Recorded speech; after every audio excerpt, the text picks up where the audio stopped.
पश्चिम बंगाल में पहले फेज की 152 सीटों पर मतदान चल रहा है और अब कुछ हिंसक झड़पों की खबरें भी सामने आ रही हैं। पहले फेज में बम्पर वोटिंग हो रही है तो साथ ही साथ बवाल भी बम्पर हो रहा है। मुर्शिदाबाद में चुनाव के दौरान जबरदस्त बवाल की तस्वीरें आ रही हैं। मुर्शिदाबाद के नौदा में वोटिंग के दौरान जबरदस्त बवाल हुआ। टीएमसी और हुमायूं कबीर के समर्थकों में हिंसक झड़प हो गई। उपद्रवियों ने जमकर पथराव किया, गाड़ियों में तोड़फोड़ की, जिसके बाद पुलिस को लाठी चार्ज भी करना पड़ा है। उपद्रवियों ने कई गाड़ियों के शीशे तोड़ दिए हैं, पथराव शुरू कर दिया है, लाठी डंडों से हमला किया जा रहा है और जो सुरक्षा बल तैनात हैं वो भी लाठी का प्रयोग कर रहे हैं, यानी कि बल का प्रयोग कर रहे हैं और कोशिश कर रहे हैं कि इन लोगों को खदेड़ा जाए। और अभी जिस ब्लॉकेट की बात कर रहे थे, या जो सड़क पूरी तरीके से जाम कर दी गई है, या सड़क पर जिस तरीके से उपद्रव किया जा रहा है, उसको कहीं ना कहीं जल्द से जल्द कंट्रोल करने की कोशिश की जा रही है। लेकिन मुर्शिदाबाद की लड़ाई इस वजह से दिलचस्प है क्योंकि यहाँ मुस्लिम डोमिनेंस वाला ये एरिया है। ममता बनर्जी की पार्टी की बात करें तो टीएमसी ने यहाँ 2021 के चुनावों में से 22 में से 20 सीटें जीती थीं और 2 सीटें कुल बीजेपी के खाते में गई थीं। लेकिन इस बार इसी इलाके में जो मुस्लिम वोटों के दावेदार हैं वो बढ़ गए हैं। हुमायूं कबीर ने बाबरी मस्जिद के जरिए एक बड़ा नैरेटिव खड़ा करने की कोशिश की, एक बड़ा नेता बनने की कोशिश की, लेकिन चुनाव से ठीक पहले उनका एक स्टिंग आता है। बाबरी मस्जिद को लेकर उनकी डील कथित तौर पर क्या हुई, इसको लेकर एक नैरेटिव चलाया जाता है। टीएमसी इसको लेकर एग्रेसिव होती है, जिससे कहीं ना कहीं हुमायूं कबीर के समर्थन में जो एक मुस्लिम वर्ग खड़ा हो रहा था उसमें भी नाराजगी आई। लेकिन फिलहाल हुमायूं कबीर जब अपने पोलिंग बूथ पर पहुंचे तो उस दौरान झड़प शुरू हुई। हुमायूं कबीर को निकाला गया यहाँ से, उनके काफिले को रवाना किया गया, लेकिन उनके काफिले को बीच में ही रोक दिया गया और फिर पथराव शुरू हुआ, लाठी डंडों से हमले शुरू हो गए। फिर एक तरफ से हुमायूं कबीर भी रुके, उनके समर्थक भी रुके और दोनों ही तरफ से लाठी डंडे चलने लगे, दोनों ही तरफ से हमला होने लगा। मुर्शिदाबाद की ये तस्वीर है। हालांकि 5 अलग अलग जगहों से भी तस्वीरें सामने आई हैं, लेकिन सबसे ज्यादा बवाल मुर्शिदाबाद के नौदा में है। साउथ दिनाजपुर में भी कुछ ऐसा ही हुआ, आसनसोल में भी कुछ ऐसा ही हुआ, सिलीगुड़ी में भी कुछ ऐसा ही हुआ, कूच बिहार में भी ऐसा ही हुआ और मुर्शिदाबाद में तो फिलहाल हालात को कंट्रोल करने के लिए कोशिश की जा रही है। हालांकि बवाल के बीच एक बड़ी खबर आपको बता दें, हुमायूं कबीर धरने पर बैठ गए हैं। टीएमसी के कार्यकर्ता गुंडागर्दी कर रहे हैं। हुमायूं कबीर ने कहा है टीएमसी कार्यकर्ताओं पर एक्शन हो, हमारे कार्यकर्ताओं को मारा पीटा जा रहा है। हुमायूं कबीर कह रहे हैं कि लाठी चार्ज करने वाले पुलिस वालों पर भी एक्शन हो। सुनिए उन्होंने क्या कहा। क्या करूंगी, बैठे रहेंगे।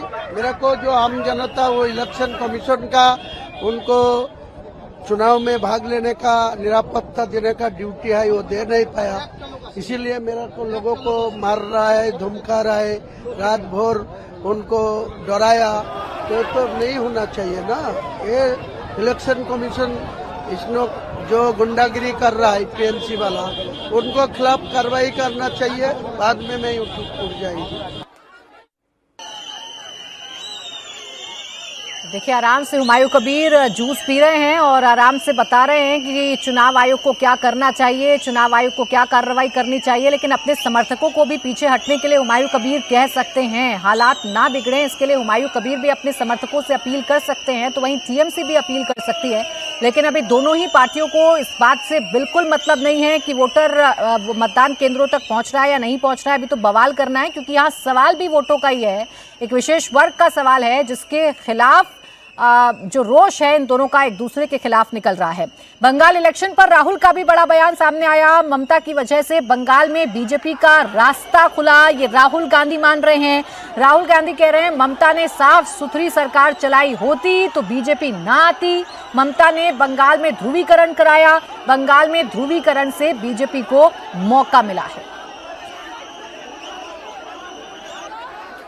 बंगाल के भाइयों और बहनों नमस्कार। ये चुनाव विचारधारा का चुनाव है और सबसे पहले मैं आपको बताना चाहता हूं कि बीजेपी चुनाव चोरी करती है। बीजेपी ने हरियाणा में, मध्य प्रदेश में, महाराष्ट्र में चुनाव चोरी किया है। भाइयों और बहनों, अगर ममता जी ने साफ सुथरी सरकार चलाई होती, अगर ममता जी ने बंगाल को पोलराइज नहीं किया होता तो बीजेपी के लिए रास्ता नहीं खुलता। भाइयों और बहनों, कांग्रेस पार्टी बीजेपी से लड़ती है और बीजेपी जानती है कि कांग्रेस पार्टी ही बीजेपी को रोक सकती है। अब कांग्रेस पार्टी बीजेपी से कैसे और कहां लड़ती है तो राहुल गांधी खैर बताएंगे, इस पर भी चर्चा करेंगे। लेकिन दिलचस्प ये है अजीत जी कि राहुल गांधी कम से कम हार तो मान रहे हैं, हार स्वीकार कर लिया उन्होंने, और वो क्या ये एक्सेप्ट कर रहे हैं कि बीजेपी इस स्थिति में है कि सरकार बना लेगी पश्चिम बंगाल में?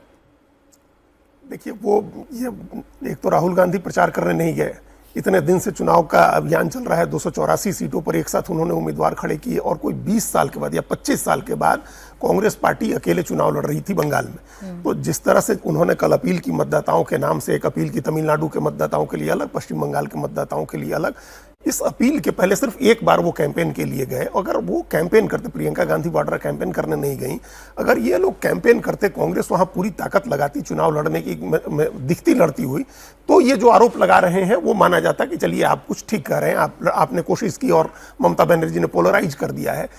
देखिए, आज अगर 19-20 राज्यों में भारतीय जनता पार्टी की सरकार है तो ममता बनर्जी तो एक ही जगह है और वहां तो नहीं आई है भारतीय जनता पार्टी। लेकिन 1995 के बाद से गुजरात में भारतीय जनता पार्टी है तो किसकी वजह से, या 2003 के बाद से मध्य प्रदेश में बीच में 1.25 साल छोड़ दें तो किसकी वजह से, 2003 के बाद छत्तीसगढ़ में एक 5 साल का कार्यकाल छोड़ दें तो किसकी वजह से, महाराष्ट्र में 15 साल से तो किसकी वजह से।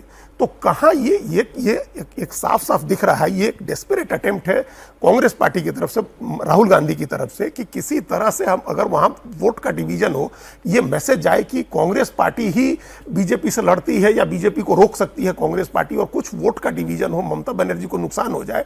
देखिए, इसमें हिडन जो एजेंडा है वो हम बहुत साफ शब्दों में कह रहे हैं कि राहुल गांधी चाह रहे हैं कि पश्चिम बंगाल में भारतीय जनता पार्टी जीत जाए, और उनको लग रहा है कि अगर भारतीय जनता पार्टी जीतती है, लेकिन क्या चाहने से और गाड़ी में बैठकर वीडियो बनाने से वो हो जाएगा? कतई नहीं होगा। लेकिन उनकी दिली तमन्ना है कि वो जीत जाए तो लेफ्ट खत्म है वहां, और ममता बनर्जी इसके बाद हार के खत्म होती है तो कांग्रेस वहां रिवाइव कर सकती है, कांग्रेस की वापसी हो सकती है। बहुत दूर की कौड़ी है, बहुत मुंगेरी लाल के हसीन सपने हैं, लेकिन राहुल गांधी ने ये जो बयान दिया है ये इसी सोच में दिया है कि हम मुसलमान मतदाताओं के मन में ममता बनर्जी के प्रति संदेह पैदा करें, ये संदेह पैदा करें कि उनकी वजह से बीजेपी मजबूत हो रही है और कांग्रेस लड़ती है बीजेपी से, कांग्रेस रोक सकती है, तो वोट का डिवीजन कुछ सपना देख रहे हैं, सपना देखने का अधिकार सबको है, लेकिन वो सपना पूरा करने के लिए कुछ करें तो सही, पश्चिम बंगाल में अपनी मौजूदगी दिखाएं तो सही, ममता बनर्जी के खिलाफ लड़ रहे हैं, कम से कम ऐसा नैरेटिव बनाएं तो सही। एक रैली की है, उसके बाद फिर उनका दौरा रद्द हो जाता है, आरोप लगाते हैं कि ममता बनर्जी, उनको प्रशासन जो है ममता बनर्जी का, वो उनको इजाजत नहीं दे रहा है। खैर, राहुल गांधी ने पश्चिम बंगाल का चुनाव नहीं लड़ा, ये तो सीधे तौर पर दिख रहा है, लेकिन इस वक्त जो पश्चिम बंगाल में हो रहा है, जो तस्वीरें आ रही हैं वो आपको दिखा देती हूं। आसनसोल दक्षिण क्षेत्र से बीजेपी उम्मीदवार अग्निमित्रा पॉल की गाड़ी को पुलिस ने रोक दिया, जिसके बाद बीजेपी उम्मीदवार की पुलिस अधिकारियों के साथ तीखी बहस हो गई। पुलिस अधिकारी का कहना था कि चुनाव आयोग के नियम के मुताबिक किसी भी प्रत्याशी के साथ 3 से ज्यादा गाड़ियां नहीं हो सकती हैं। वहीं बीजेपी उम्मीदवार का कहना है कि उनके साथ सिर्फ 2 गाड़ियां थी। ये विवाद निमचा कोलियरी हिंदी प्राइमरी स्कूल के बाहर हुआ, जहां बूथ के 100 मीटर के अंदर काफी भीड़ जमा हो गई। पुलिस ने कड़ी मशक्कत के बाद हालात को कंट्रोल में किया है। तो आसनसोल में अग्निमित्रा पॉल की गाड़ी को रोकने के बाद बवाल थोड़ा सा बढ़ा और बूथ के 100 मीटर के दायरे में हंगामा हुआ। You can't stop the press. আমাদের সংবাদ মাধ্যমকে আমি স্টপ করছি না ম্যাডাম, আমি শুধু গাইডলাইন্সটা বলছি যে প্রার্থীর সঙ্গে 3টে গাড়ি থাকবে, 3টে গাড়িতে দুটো গাড়ি, আমরা তো পেশেন্ট গাড়ি আট যাচ্ছে না ম্যাডাম, একসাথে গাড়িগুলো একসাথে যাবে না তো কনভয় তো ম্যাডাম একসাথে চলে। এক্সকিউজ মি ম্যাম, 3টে গাড়ি এক্সকিউজ মি ম্যাডাম, কনভয় একসাথে চলে, কনভয় একসাথে চলে আর প্রেস কনভয়। हालांकि प्रत्याशियों के साथ पुलिस की कहासुनी होना ये आम बात है, चुनावों में ऐसी तस्वीरें देखने को मिलती हैं, और ऐसी तस्वीर देखने को मिली जब अग्निमित्रा पॉल के साथ गाड़ियों के काफिले को सवाल खड़े कर दिए। साउथ दिनाजपुर के कुमारगंज विधानसभा क्षेत्र के एक बूथ पर भी हंगामा हो गया। बूथ नंबर 24 पर बीजेपी का आरोप है कि टीएमसी ने बीजेपी के पोलिंग एजेंट को बूथ पर बैठने से रोक दिया, जिसके बाद दोनों पार्टी के कार्यकर्ताओं में टकराव हो गया और काफी देर तक ये संघर्ष चलता रहा। चूंकि यहां आरोप बीजेपी की तरफ से लगाए गए हैं, बीजेपी कह रही है कि बीजेपी के पोलिंग एजेंट को टीएमसी के कार्यकर्ता बैठने नहीं दे रहे हैं, बैठने से रोक दिया है, जिसके बाद समर्थक आमने सामने, और फिर आप देखिए गलियों में किस तरीके से दौड़ भाग की जा रही है, एक दूसरे के खिलाफ ये दौड़ भाग की जा रही है। टीएमसी पर यह आरोप लगा कि टीएमसी ने बीजेपी के पोलिंग एजेंट को बैठने नहीं दिया है। तो अलग अलग जगहों से कुछ तस्वीरें तो आ रही हैं, लेकिन जितना बवाल मुर्शिदाबाद में हुआ है, ऐसी तस्वीर कम से कम कहीं से सामने नहीं आई है। ये राहत की बात जरूर है। वहीं दार्जिलिंग के सिलीगुड़ी में भी बीजेपी और टीएमसी के कार्यकर्ता भिड़ गए। मतदान प्रक्रिया के दौरान बूथ के बाहर टीएमसी और बीजेपी उम्मीदवार के समर्थकों के बीच तीखी बहस हुई, जिसने बाद में झड़प का रूप ले लिया। हालात बिगड़ने पर सीएपीएफ और स्थानीय पुलिस ने तुरंत मोर्चा संभाला और प्रदर्शनकारियों को तितर बितर कर हालात को कंट्रोल में कर लिया गया है। तो सिलीगुड़ी में भी कुछ देर के लिए थोड़ा सा यहाँ झड़प हुई थी, हंगामा हुआ था। यहाँ भी टीएमसी और बीजेपी के कार्यकर्ता आमने सामने आ गए थे, लेकिन वक्त रहते यहाँ भी हालात को नियंत्रण में कर लिया गया। कूच बिहार में वोटिंग के दौरान टीएमसी कार्यकर्ताओं ने हंगामा किया है।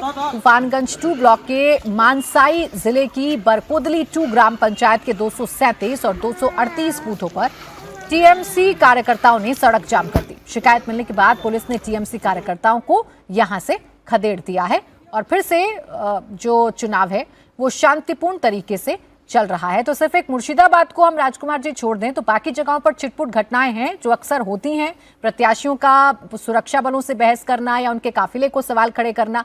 ये कहा जा सकता है कि जो रणनीति बनाई थी चुनाव आयोग ने कि इन सेंसिटिव इलाकों में चुनाव ठीक तरीके से हो, वो काफी हद तक सफल हो रही है। नहीं, अभी तक के आंकड़ों को देखें, अभी तक के परिदृश्य को देखें तो मुझे लगता है कि चुनाव आयोग की तैयारियां पूरी तरह सफल हैं। इस तरह की छिटपुट घटनाएं कहीं भी हो सकती हैं, कभी भी हो सकती हैं।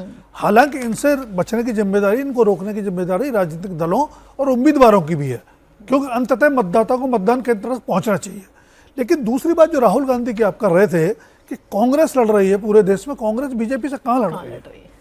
तेलंगाना छोड़ दीजिए, कर्नाटक छोड़ दीजिए और हिमाचल छोड़ दीजिए, 3 राज्यों के अलावा कांग्रेस कहीं आपको बीजेपी से सफलतापूर्वक लड़ती हुई नहीं दिख रही है।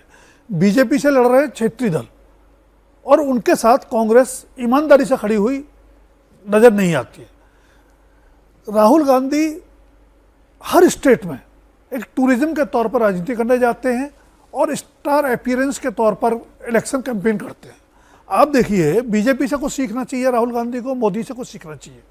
केरल में बीजेपी का कोई बड़े स्टेक्स नहीं है, तमिलनाडु में कभी कोई बड़े स्टेक्स नहीं रहे और बाकी स्टेट्स में भी इससे पहले बहुत बड़े स्टेट्स आंध्रा में नहीं रहे, तेलंगाना में नहीं रहे। पुराना अतीत देख लें, हर जगह बीजेपी पूरी मजबूती से चुनाव लड़ती है और जीतने के अंदाज में चुनाव लड़ती है। उसके स्टार कैंपेनर खुद प्रधानमंत्री पूरी मजबूती से चुनाव प्रचार करते हैं और राहुल गांधी जहां उनकी पार्टी के स्टेक्स हो सकते हैं या उनके सहयोगी दलों के स्टेक्स हो सकते हैं, वहां भी चुनाव प्रचार में नजर नहीं आते। अब यहां उनके जो अपील है, कुल मिलाकर के अंततः असर क्या होगा तो नतीजे बताएंगे 4 मई को। टीएमसी को नुकसान पहुंचाने वाली है और बाय डिफॉल्ट बीजेपी को फायदा भी पहुंचा सकती है। तो अपोजिशन की जो राजनीति है उसमें कांग्रेस की जो भूमिका है उस पर नए सिरे से गंभीर मंथन और चिंतन करने की जरूरत है इन चुनावों के बाद। हर चुनाव में कांग्रेस की भूमिका बहुत दुबियस रहती है, संदेहास्पद रहती है। यहाँ राहुल गांधी को ये समझना भी चाहिए कि वो बेशक अपने वोटर से अपील कर रहे हैं, कोशिश कर रहे हैं कि जो मुसलमान वोटर है वो उनके साथ आ जाए। हालांकि गाड़ी में बैठकर ये वीडियो बनाया है, आपको चुनाव लड़ना है, जनता के बीच में जाना है तो पसीना बहाना होगा, लेकिन ये कांग्रेस ने पश्चिम बंगाल के विधानसभा चुनाव में नहीं किया है। लेकिन आप ये देखिए ना, एक नैरेटिव बिल्ड कैसे होता है। अब यहाँ राहुल गांधी अगर ये कहेंगे कि ममता बनर्जी ने ध्रुवीकरण की पॉलिटिक्स की है और बीजेपी कामयाब हो गई है, यानी आप मैसेज दे रहे हैं ना, जो उत्साह बढ़ सकता था टीएमसी के कार्यकर्ताओं का, कहीं ना कहीं उस पर भी आप डेंट कर रहे हैं ना। आप मान रहे हैं कि बीजेपी यहाँ पर अच्छी स्थिति में है, आप विपक्ष के नेता होकर, और जब आप ये दावा कर रहे हैं कि सिर्फ कांग्रेस लड़ती है बीजेपी से, तो आप दावा तो यही कर रहे हैं कि बीजेपी जीत रही है। खैर, नंदीग्राम की रिपोर्ट आपको दिखाते हैं। नंदीग्राम विधानसभा सीट पर वोटिंग जारी है। यहाँ से शुभेंदु अधिकारी चुनाव लड़ रहे हैं। ध्रुवीकरण स्पष्ट तौर पर दिख रहा है। मुस्लिम गांव में किस और रुझान है, शमशाबाद गांव से हमारे संवाददाता पवन नारा की एक रिपोर्ट आपको दिखाते हैं। इस वक्त हम नंदीग्राम विधानसभा क्षेत्र में मौजूद हैं। शमशाबाद गांव में अभी देखेंगे तो आप लंबी कतारें लगी हैं, लेकिन जितनी कतारें आपको यहां दिखाई दे रही हैं उससे कहीं ज्यादा लंबी कतार बाहर है, क्योंकि स्कूल छोटा है इसलिए लंबी कतार के जरिए लोगों को यहां बाहर रोका जा रहा है। सर, आपका नाम क्या है? क्या नाम है? नाम है गौतम मैदी और पहली बार वोट दे रहे हैं इधर। पहली बार कैसे? पीसफुल है, पीसफुल है। नहीं, पहले हम बाहर थे पहले। अच्छा, अब की बार वापस आए हैं एसआईआर में, यही वोट बनवाया है। यस यस, यहाँ वोट बनाया। तो क्या करते हैं आप? मैं हूँ बैंक में, पंजाब से बैंक में हूँ, पर राजस्थान में था ना, तो अभी इधर आ गए अभी। अच्छा, राजस्थान से कलकत्ता में, ट्रांसफर हाँ, होके कलकत्ता आ गए। क्या सोच के वोट कर रहे हैं अब की बार? क्या विषय लग रहा है? नहीं, वोट देना बहुत जरूरी है। इसके आलमीन आलमीन, क्या करते हैं आप? अभी मैं पढ़ता हूँ। पहली बार वोट डाल रहे हैं? नहीं, वोट आगे भी पहले हो गया है। अच्छा, हो तो 24 में हो गया। तो एक यंग वोटर क्या सोच के आप वोट दे रहे हैं? विषय क्या है आपके लिए वोट? सोच, ये मेरा गणतांत्रिक अधिकार है, वो तो मुझे देना ही पड़ेगा। और मद्देनजर उन्नयन बंगाल में जो उन्नयन हो रहा है उसको मद्देनजर रखते हुए मैं वोट दे रहा हूँ। दीदी का जो उन्नयन है उसको ही मद्देनजर रखते हुए मैं वोट दे रहा हूँ। अच्छा, दीदी के उन्नयन को मद्देनजर रखते हुए वोट दे रहे हैं। क्या नाम हुआ दादा आपका? प्रत्यय बेरा। क्या करते हैं प्रत्यय बेरा? मैं ओडिशा में भुवनेश्वर एक हॉस्पिटल में आईसीयू टेक्नीशियन का काम करता हूँ। अच्छा, उड़ीसा से वोट देने आए हैं। एक प्रवासी जो रोजगार के लिए बाहर गया है, वो क्या सोच के वोट डाल रहा है? सरकार चेंज होने के लिए तो अच्छा होगा। अच्छा, सरकार चेंज होने के लिए होगा तो अच्छा होगा। तो युवा, तो एक तरफ पहले फेज के लिए वोटिंग हो रही है, तो सेकंड फेज के लिए भी धुआंधार प्रचार शुरू हो गया है। कृष्णा नगर में प्रधानमंत्री नरेंद्र मोदी रैली कर रहे हैं, सीधा लिए चलते हैं।